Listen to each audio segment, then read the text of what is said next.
Will having 6 ways in his sideboard to kill a Rest in Peace. Snapcaster Mage, also pretty significant that you're not Rest in Peacing yourself. You can still get use out of your Snapcaster Mages while keeping Unburial Rites, in check with your Purify the Graves. Not as good as against, say, the Lingering Souls, but I don't know. I think actually better against the Unburial Rites because, it can't be killed by an Acidic Slime or an Abrupt Decay like a Rest in Peace can. As for Game 1, I will say one of the bigger things, one of the more significant deck building choices that's going to impact this matchup is Jonathan Job does not have Dissipate. Yep, and that's a big deal. He is playing 2 Essence Scatter, 2 Rewind, 2 Counterflux. And Essence Scatter, it's okay, not great. Rewind is pretty good, but Counterflux instead of Dissipate, very good in all the control matchups, but not that good here because you want that card exiled. Whether it's a Thragtusk that you're countering, so that it can't be Unburial Rites, or an Unburial Rites that you're countering so it can't be flashed back. You would love to have that card exiled, and instead it's going straight to the yard, which is exactly where Will wants it to be. Lets him get full value out of his cards. Unburial Rites is kind of the straw that stirs the drink, ties the room together, and Unburial Rites in this matchup are just going to be turned on 100% here. If Jonathan does kind of the front end, Will's always going to be able to cast the back end. Mana problems withstanding, he'll be able to do that and just get full value out of that card. Personally, looking at the matchup, I find it very difficult for John to be able to win Game 1. I was about to ask, what do you think? What do you think about the matchup? Yeah, I think that Game 1 leans very heavily in Will's favor. If Job is able to steal Game 1, then I think he might be able to steal the matchup. But I think Game 1 definitely leans towards Craddock, and then Job is going to have to obviously win Game 2 and Game 3, and it's going to revolve around those pieces of graveyard removal and maybe really closing the door on games very, very quickly. Among other things, but it's going to be very difficult. I think this is an uphill climb for Job to win the matchup, but certainly Game 1. Yeah, I agree. I think Job has his work cut out for him. I think that Game 1 is quite unfavorable. Post-board gets a little better, but also post-board, another key card, Will is bringing in the 2nd copy of Cavern of Souls, which we saw absolutely dominate this exact matchup on camera yesterday, playing for top 8 against John Pennick. That Cavern of Souls enabling you to just run straight through Jonathan Job's counter magic, which is what he needs to be leaning on to 1-for-1 you as the Junk Reanimator player, setting up that Sphinx's Revelation to pull ahead. If you can force through your threats, keep them on the back foot, you're going to be able to overwhelm them almost assuredly. Another significant thing from Jonathan Job's deck is he doesn't actually have the cleanest kill available to him. I think that, it's really, really important to close out games because the Junk Reanimator deck is so grindy, its late game is so good, it has so many high impact cards in its deck that it doesn't mind playing top deck mode because a lot of its cards are very powerful. Yep. Whereas some of the other decks in the metagame, such as Naya Blitz, would prefer to not play off the top of their deck. Yeah, some real stinkers out there in the Naya Blitz deck. But almost every card in the Junk Reanimator deck is fairly high impact, so you want to get them dead. You want to get them. You don't want to, stabilize and then sort of turn the tides. You need to kill the opponent, which is quite hard to do when it's gaining life and has so many high impact cards and resilient threats. Jonathan Job's kill is Aurelia the War Leader, which is a fairly fast clock, relatively fast clock, but it's not very clean. And what I mean by that is it's quite disruptible. You can chump a bunch with Lingering Souls tokens, you can be blocking with Restoration Angels, and it doesn't actually deal a huge amount of damage because, you don't really have that many other creatures that also get to attack. A lot of the other Flash decks have the kill of Boros Reckoner plus either Harvest Pyre or Blasphemous Act, often both. And I feel like that's a lot cleaner of a kill in this matchup, even though it's kind of hard to get because you're going to have to do like 28 to the Junk Reanimator deck. But I do feel that that's a much cleaner kill, as well as Boros Reckoner being quite powerful against Thragtusk heavy draws. Quite good against the card Thragtusk. So I feel like Jonathan Job not having access to the Boros Reckoners might be what keeps him down in this finals. So both players do shake hands. We are underway here. The Star City Games Open Series in Kansas City. Our final match of Standard. It's about time that we crown a champion here, AJ. If you guys are just joining us, we do appreciate it. AJ Soccer, Cedric Phillips in the booth here. If you guys do want to interact with us on Twitter, tell me how much of a doofus I am for not knowing Ender's Games references, which plenty of you have already done. I appreciate that. SCG Thanks, guys. Live, hashtag SCGKC. We'll be interacting with you guys all day long. We do have a beauty of a finals matchup here. Yes, this is a wonderful matchup. Not only the decks, but also the players. You know, both quite impressive resumes, and as we've said, these are really the ultimate decks of Standard. I feel like I'm excited to watch just to learn, because this is going to be a matchup that's going to be played countless times in the coming weeks of Standard, and you know, seeing two players as good as these guys play it out, I'm sure that we can all learn quite a bit about how the matchup goes, how to play it, and yeah. Yeah, by Orlando next weekend when Brad Nelson and I are doing coverage, or in the Invitational with Osip and Tom Martell and I doing coverage. Gonna see a lot of this, I think. Certainly. A lot of this matchup within the next 2 weeks. So if you guys are watching coverage at home for the next couple of weeks, get used to it, because it's not going anywhere. It is certainly not. Not going anywhere. So, Will mulliganing. I think that Jonathan... oh, no, this is modified play draw rule, right? So Will is on the play? Yeah, Will's going to be on the play, okay, as he is our #1 seed. And, you know, he is taking a mulligan down to 6 here right now. But one of the things that also makes Junk Reanimator a great deck outside of, you know, Unburial Rights and Thragtusk, Angel Strandy, and all its awesome cards, is that it's a deck that actually mulligans well, too. Because it does have Mulch and Grizzly Salvage to kind of undo some of those mulligans, make sure it's able to hit its land drops, and just continue to play a game of Magic even though it's down a few cards. Yeah. A lot of his cards represent more than one card worth of value, and, you know, having those high impact cards, as well as, you know, pseudo card drawers or card filterers, also significant. All right, so we are underway. Will Craddock begins with a Temple Garden. Jonathan Job with a Hollow Fountain passes the turn back. We see an Isolated Chapel, and we'll see if he has a Mulch or a Grizzly Salvage here. No Mulch! After John's done with his turn, too. Please check your pockets, make sure you have your keys, because we have a setup here. Said you got your keys? I do have my keys. Right, cool. I appreciate you asking. Yeah. We see a Forest, and we are going to see a Centaur Healer join the party. We see Job move a Essence Scatter to the front of his hand. He's going to take care of that right away. Does not want to be pressured, as he did not want to be pressured last match by Lockstone Smiter. Yeah, it's definitely important to create space for yourself in the early game so that you can use your resources, getting traction, generating velocity to get up to your Sphinx's Revelation point, and, you know, getting hit for 3 a turn is fairly significant clock, kind of an annoying clock, and easy 1-for-1 there. Happy to take it. And now we see one of the more important cards in this matchup. We see Craddock play a Cavern of Souls, and we will figure out what that Cavern of Souls is naming. The sweet spots here are Beast and Angel as far as names are concerned. It is going to be Angel here for Craddock, so you're going to see a Restoration Angel on the end step that cannot be countered by Job, and you see Job does have a Rewind in his hand. He's not going to be able to use that. Rewind and a Counterflux. We'll see if Craddock does have more Angels in his hand, but first we're going to start with Restoration Angel coming across for 3, knocking Job down to 17.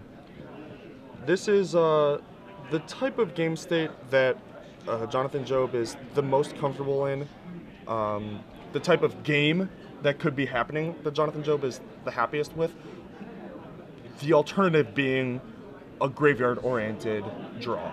A Mulch, Grizzly Salvage, Unburial Rights type of draw that Jonathan Job has, I don't want to say no hope, but it is significantly worse for him than Will just kind of casting creatures. I mean, that is the type of game that Blue-White Red Flash can certainly win. And you are going to see a Grizzly Salvage here from Will on Jonathan's end step, making him tap mana on his on his own turn, but Rewind says, I don't mind too much. This is a perfect example of Jonathan Job saying, no, I like the type of game that we're playing right now, where you just play guys and, I'm able to one-for-one them. Let's keep doing that. Let's stay out of this graveyard business. That's a lot scarier. I prefer if you don't use your graveyard as an extension of your hand. Yeah, please. Please play fair, play from only your hand. Graveyard, it implies that it's dead. It's done. Still, let's keep them there. Dead in air quotes. And we're going to see a upkeep Grizzly Salvage here by Craddock. Wow, Jonathan Job pulls the counterflux to the front of his hand. I mean, with a Cavern on Angel, yeah, let's keep playing this type of game. I like it. I do not mind that at all. Definitely not the most profitable of exchanges, but Jonathan Job just trying to, stay in this mode of play, if you will. The difficult thing for Job here, as you see Restoration Angel coming across again, is that it's almost like every card that will cast is a must counter, and he'll run out of counter spells eventually, as you are going to see an Avacyn's Pilgrim here from Craddock. That's one that he doesn't have to counter. He can take care of that with a Searing Spear or a Pillar of Flame that he does have in his hand. But, when the Thraktos starts showing up, and the Lingering Souls and everything else, every card he's going to want to counter. So countering Grizzly Salvage in the short term is good. In the long term, it may be poor, but he needs to be able to get to the long term for it to matter anyway. Absolutely. So. Will, missing his 5th land drop a couple times, I would actually be pretty happy to Azorius Charm this Restoration Angel on top of Will's deck, try and keep him from getting to that all-important 5th mana that turns on the Thrag Tusk and the Obsidat and the, I guess Obsidat doesn't work with this mana, but, and the Unburial Rites. And that is exactly what Jonathan Job does. Take a turn off. Trigger pull, Azorius Charm's going to put that up to the top, and we are going to see Lotleth Troll. A big Searing Spear target on the head of that troll. Jonathan Job with, after the spear, Craterhoof Behemoth being discarded. All right. Will, not afraid of Graveyard Hate in Game 1, knows that the Unburial Rites is likely going to happen.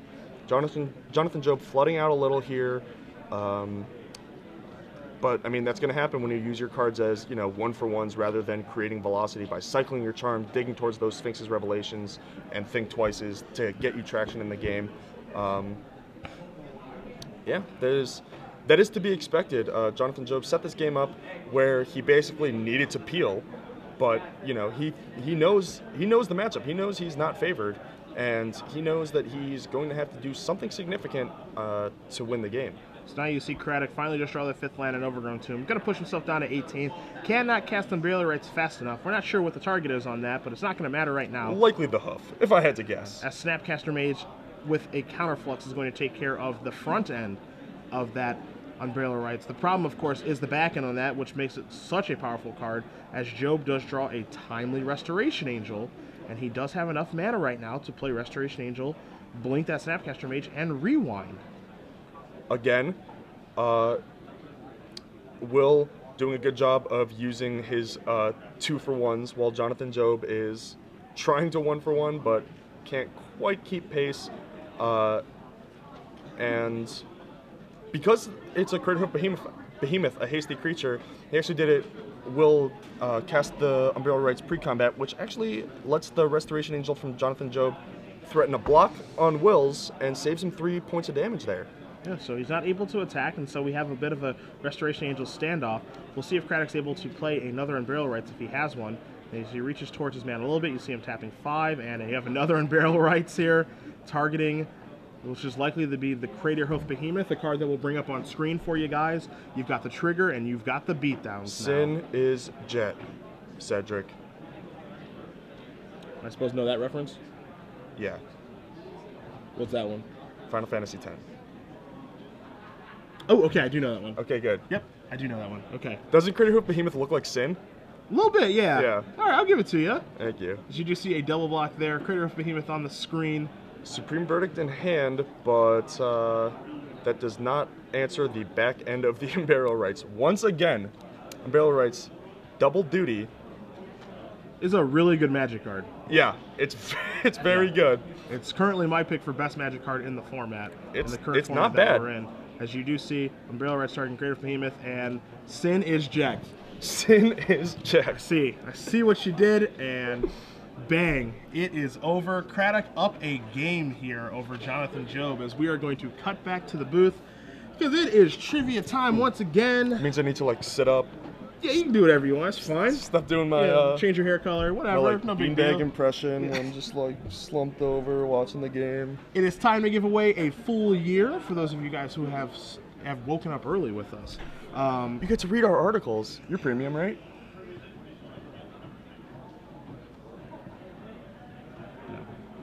Actually, I actually genuinely didn't mean to dagger you there. I thought that you were. I'm sorry. I hope that we can still be friends. I don't mind being friends with the plebeians on the free side. I like being select. It's a choice. I was gonna say it's actually a choice for you, isn't it? Yeah, it's a choice. Yeah. I actually choose to be select. I don't want my It's articles true. behind the wall. I want y'all to be able to read what I have to say about things. Well, if you want to read my articles, yeah, every then 2 you months. gotta pay. Every 2 months, you decide to Whenever write I one. feel. Hey, here's an article in the works. Hey, so- I was gonna say I'm working on two, and there's one coming out this week. Wow. I already submitted it. I submitted it Thursday. Should be up this week. Wow. I'm probably gonna write this week, but you can read AJ stuff if you win this contest. 12 months right now. Full And like year. Jerry and stuff. You know, Whatever. them too. Whatever. Full year. Here's your question. It's a doozy. In Will Craddock's deck list, he has one main deck legendary creature that is a little bit difficult to cast. From the new set, Gate Crash. And if you're able to name that creature, that's a little bit difficult to cast. He has one in his main deck, he also has one in his sideboard. You're probably going to see it come in here as well. We're probably going to talk about it in a few minutes as well, too, so you want to keep your ears open. Hashtag the answer to hashtag SCG Premium. We'll select one of the people who do get the answer correct. We will select one of the winners and give away a full year of premium. We will announce that winner after this particular matchup. Again, the question, Will Craddock does have one main deck legendary creature that's a little bit difficult to cast. He also has one in his sideboard that we're probably going to talk about like in under 60 seconds. And if you're able to name that card, hashtag your answer to hashtag SCG Premium on Twitter.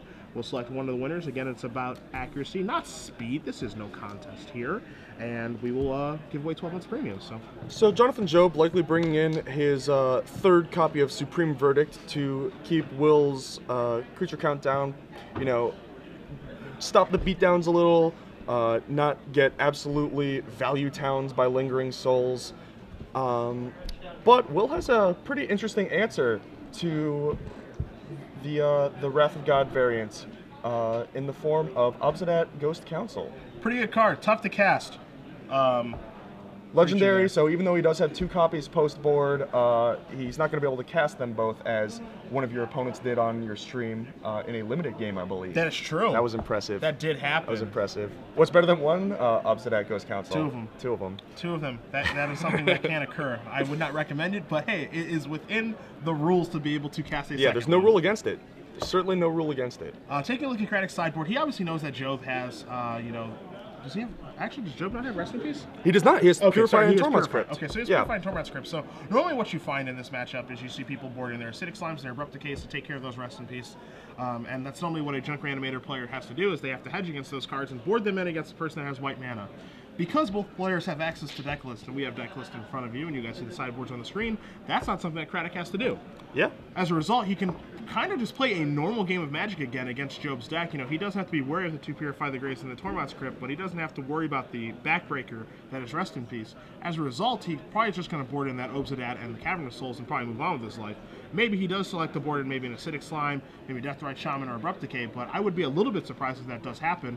But I think, you know, the things that you can certainly check mark off are the Obsidat Ghost Council and the Cavern of Souls coming in. I agree. I think that Deathrite Shaman is probably coming in, only because Will has a couple cards that are a little suboptimal here, and Deathrite Shaman pretty good against Snapcaster Mage, and actually, funnily enough, not too bad against Purify.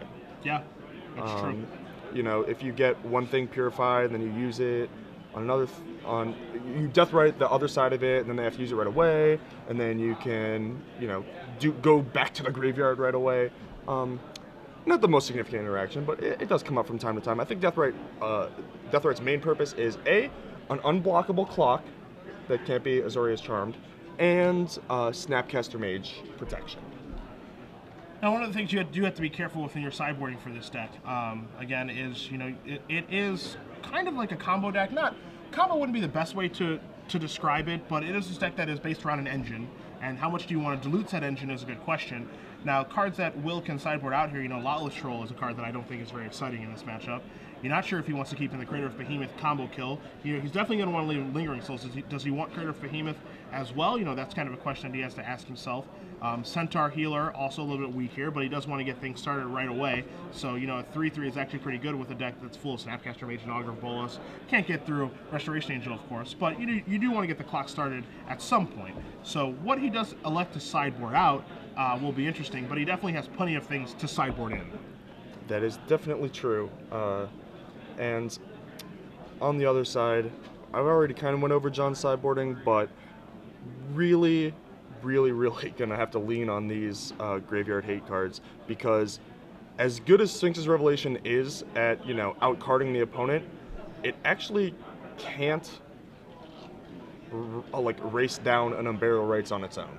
Yeah. It just can't, because not only is Unburial Rites, you know, both sides, but the cards that it's getting, Thragtusk, Angel, Craddock of Behemoth, are all so hard to exchange profitably with themselves that you are, it's like a tree. It's branching off of value, you know, value here, value there, and I don't know, it's just really hard to run down, even with a Sphinx's Revelation. If you can get the optimal Sphinx's Revelation, transitioning from that mid to late game for 4 or 5, it's often not enough.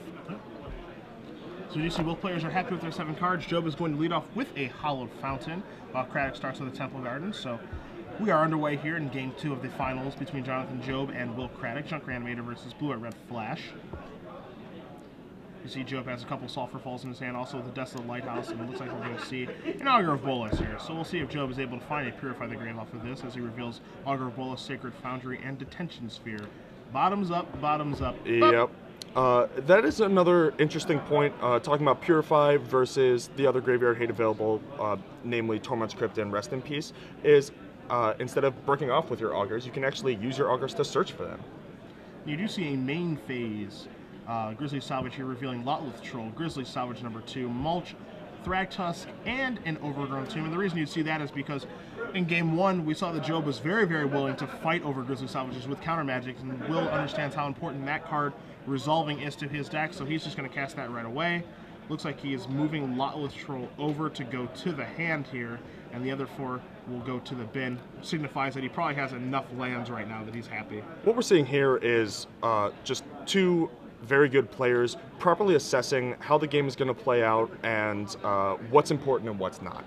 Game 1, we saw Jonathan Job know how important those early Grizzly Salvages were and willing to use his counter magic up on it. Will here, the same thing on the other side, knows that Jonathan Job can properly assess that, doesn't want to get his Grizzly Salvage countered. You know, you may see 2 slightly weaker, maybe less experienced players in this exact matchup have that same exact result where the Grizzly Salvage resolves, but it would be the Junk Reanimator player passing because he underrates his Grizzly Salvage, and then the Blue-White Red Flash player not countering it because he also underrates how important it is. Yeah.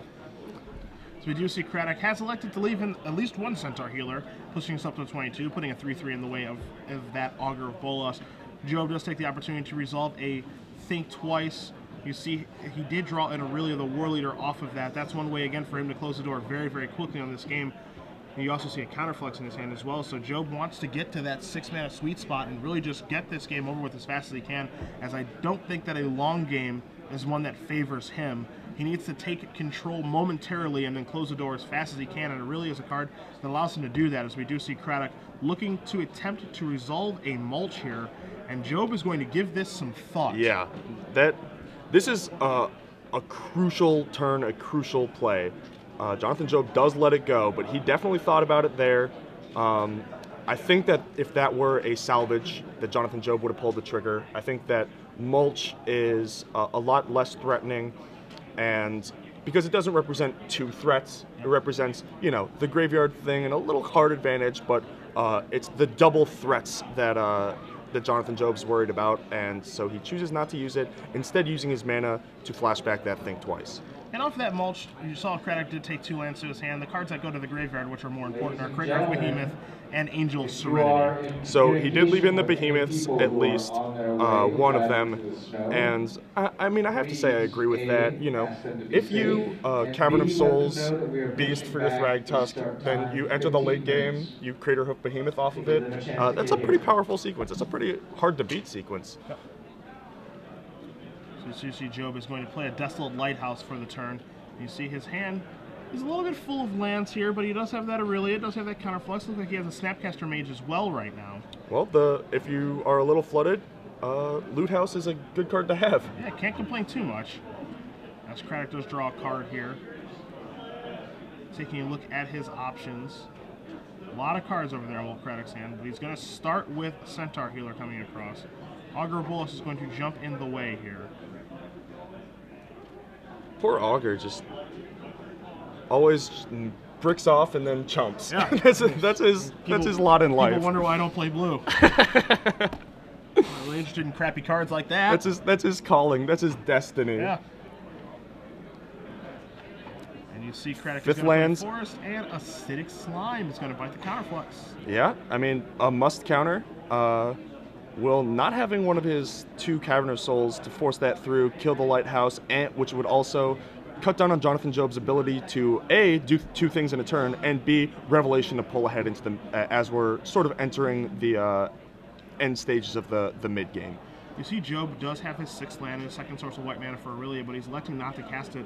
He's going to represent Snapcaster Mage here on the Counterflux or activating Desolate Lighthouse.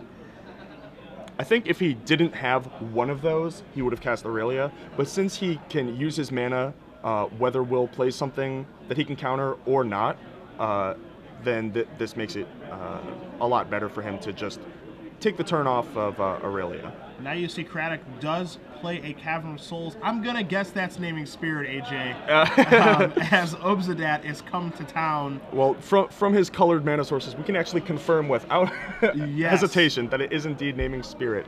And this is part of the reason I think that he did want to cast that Aurelia, because truthfully, you know, you can make an argument for wanting to represent Snapcaster Mage plus Counterflux to counter the next spell, but if the matches that we watched from John Pennick yesterday are any indication, it is very easy for a lot of decks to blow up, you know, a counter spell being represented. Both times we had Pennick on camera yesterday, his plans of Dissipate were blown up completely by Cavern of Souls. I think. Sorry. And now you see this happening once again. Now, of course, by tapping out with Aurelia, you know, it leaves the shields down, but I feel like if I'm in Jonathan Job's position, I have to get a little bit lucky in this matchup anyway, so I'm just going to hope that my Aurelia is good and just get in there and cross my fingers that Will just doesn't have very much. I agree completely. I think the one thing that differs here from the John Pennick matches is that Will played his 5th land and a 5-drop. That is pretty good without using the Cavern. I think that to Jonathan Job, if I'm in Jonathan Job's seat, signifies that maybe he doesn't have a Cavern and that my Counterflux is live. Sure. Will, playing it quite masterfully, set it up with the Cavern on the following turn with the much more threatening Obsidat Ghost Council. And Jonathan Job, you know, resigns to just using his Lighthouse. And now you see a difficult turn here for Job, because what I think we're going to see is we're going to see a Searing Spear target the Obsidat, Snapcaster Mage, and then flashback the Spear target the Obsidat. But if Craddock has an Imperial Rights, all of this is just for naught. Yeah. He's actually going to do the slightly more optimized block the Obsidat to finish that off, and yeah, use the Searing Spear on the healer. So theoretically, Jonathan Job has cleared the board, but as you say, the shields are down, and Will has some scary stuff in his deck. He's going to tap 5 mana. I smell... Anything that's 5 is scary. Yeah, literally any Tusk, 5 mana Burial spell. Rights, Obsidat, every option that could have been used there is scary. It is indeed the 2nd Obsidat, and Will remembering to blink it out this time. A little hiccup yesterday. Yeah. He was laughing about that, though. He's you know, a jolly dude and a very fine player in his own right. So this is definitely a favorable position for him. Jonathan Job flooded out again. No Revelation, which is really what you need in these types of spots. the Obsidat threatening lethal in, to kill Jonathan Job in Will's next upkeep. Come in, drain to 6, attack to 1, leave play again, almost unstoppable drain after that. So I'm not actually sure if this is better than looting, unless Jonathan Job plans on chump blocking with his Angel. Which is a painful thing to see. We see the leader of their individual guilds, Obsidat, the leader of its guild, Aurelia, the leader of the Boros guild. One of these cards is better than the other. Whoa! And Craddock Behemoth is better than the rest, and that is going to get the hand. Sin is jacked. Will Craddock, he redeemed himself from Dallas. He is a Star City Games Standard Open champion here in Kansas City.